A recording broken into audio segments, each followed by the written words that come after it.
Hi there guys, this is the Average Joe and today I'm going to make a review of the Bolzano Superinox, also called Inoxidable. Um, this is a review of one of my blades from my new sample pack. The one I've bought from Germany. Uh, Actually, that came through mail from Germany because I've bought it out of some site. Doesn't matter. And this review was actually requested by one of my viewers. I'm going to write his name somewhere around here. What can I tell you about this blade?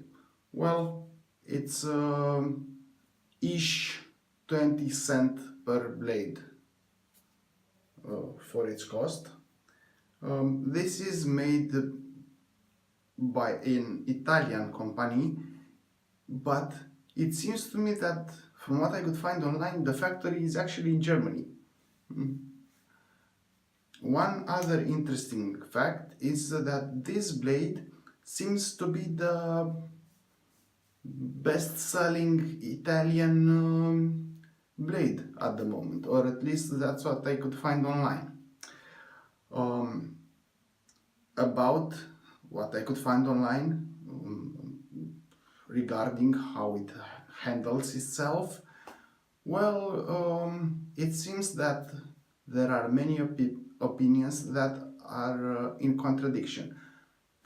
Some people say they are very sharp, some people say they're not sharp enough, some people say they're ish smooth, some people say they're not smooth at all. That remains to be seen. For this review, I'm going to use my Proraso green shaving soap. Also, I'm going to couple it with a pre-shave cream, because in the last few times I have used the Proraso shave soap, it seemed to be a little bit too dry, and I want to correct that. As for the razor, we're going to use the Mingxi 2000, and we're actually going to start on setting number 2. This is it.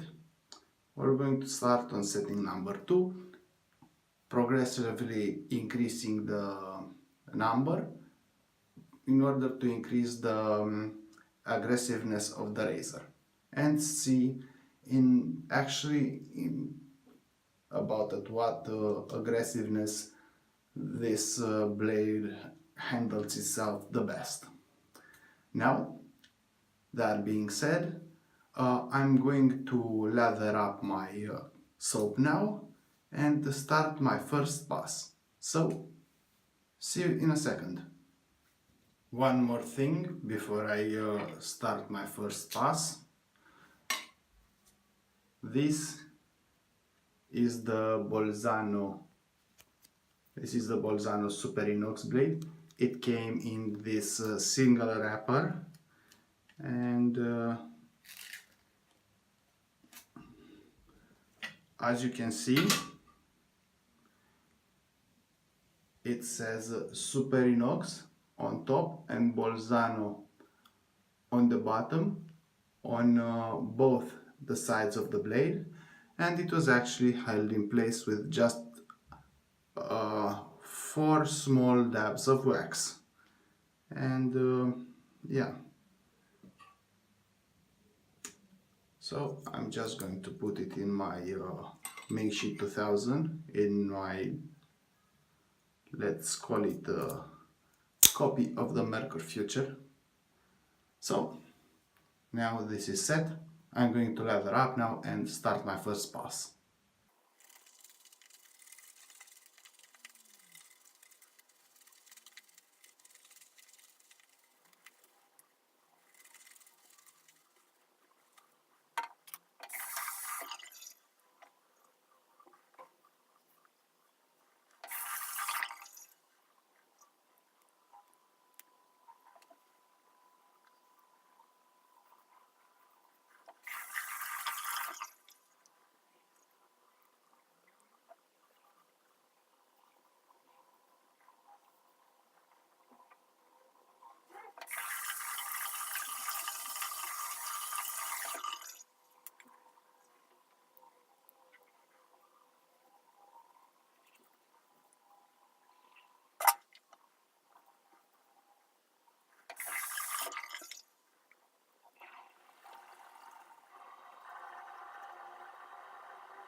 Well guys, this was my first pass with the Bolzano Superinox Inoxidable, and as you could see in the end, I had a bit of an accident here, and I've actually I haven't cut myself this bad in a very long time, and it's surprising to me that it's not a slash. It didn't cut me like this. It make a hole. It made a hole. It dug into my face. One thing that came into my mind is the fact that this blade, let me clean it up a bit,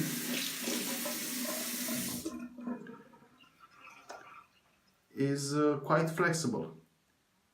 It's more flexible than most of the blades, and I don't know what really happened there, but it wasn't pretty and it wasn't pleasant. So that's a very bad point for the Bolzano blade.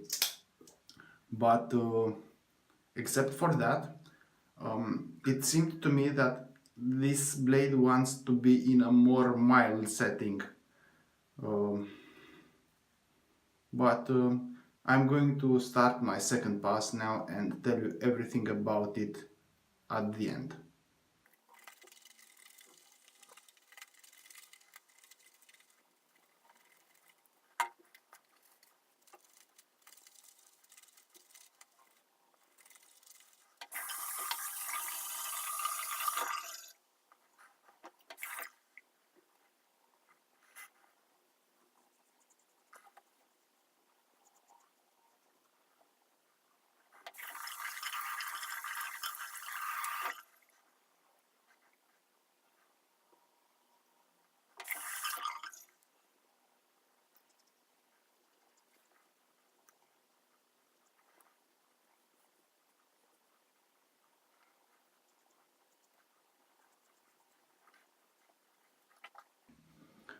Well guys, this was my second pass with Bolzano Superinox Inoxidable, and what can I tell you?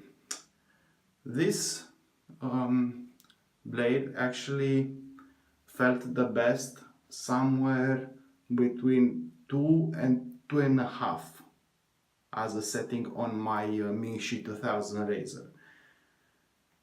That tells me that this is a blade that likes the milder razors. I mean, when it was on 4, it was almost unusable. On 4.5, I've nicked myself quite badly here.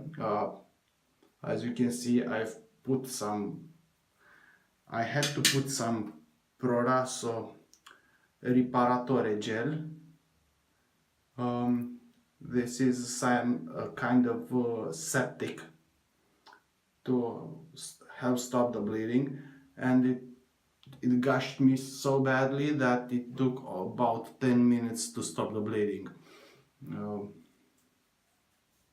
Let me clean it up a bit. Let me clean the Riparatore gel off my face. As you can see, it's not a nick. I mean, it's not it didn't slash my face. It dug into my face.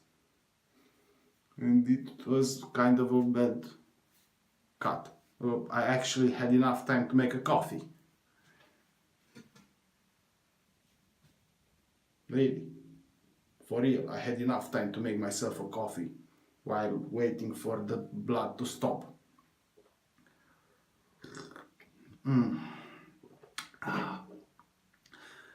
From this point of view, this is not a blade I would recommend unless you want to use it in a mild razor. If you want to use it in a mild razor, I can actually say the blade is pretty smooth and cuts quite sharply, sharp enough to dig into my face. I'm actually kind of surprised because this is one of the worst cuts I've had in a very long time.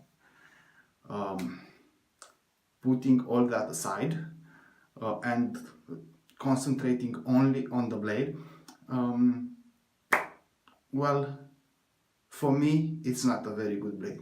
But if you like to use a mild razor and want a sharp blade in a mild razor, this blade is kind of sharp and it might actually just be the blade for you. It's not a bad blade by any means, but it's a blade that likes the more milder razors. And if I would have kept it somewhere until a 3.5 maybe, it would have bothered me, as it would have been rough, but it wouldn't have slashed my face. So, calling back on the good things about this blade, they are the fact that it's a blade that cuts very well, and I believe it's designed for a more mild razor, not a aggressive razor. On the downside, it's a bit of a more expensive blade. I mean, you can find Astra SPs and maybe even feathers at $20 per 100. So, who knows? But that being said, thanks for watching. I hope you liked the video. If you did, please give it a thumbs up. If you don't, give it a thumbs down. At least I'm going to know what your opinion is about the video, even if you're going to screw my statistics, but that's it. It kind of helps me. And if you want to show your appreciation, all you have to do is hit that subscribe button. Thanks, and see you next time.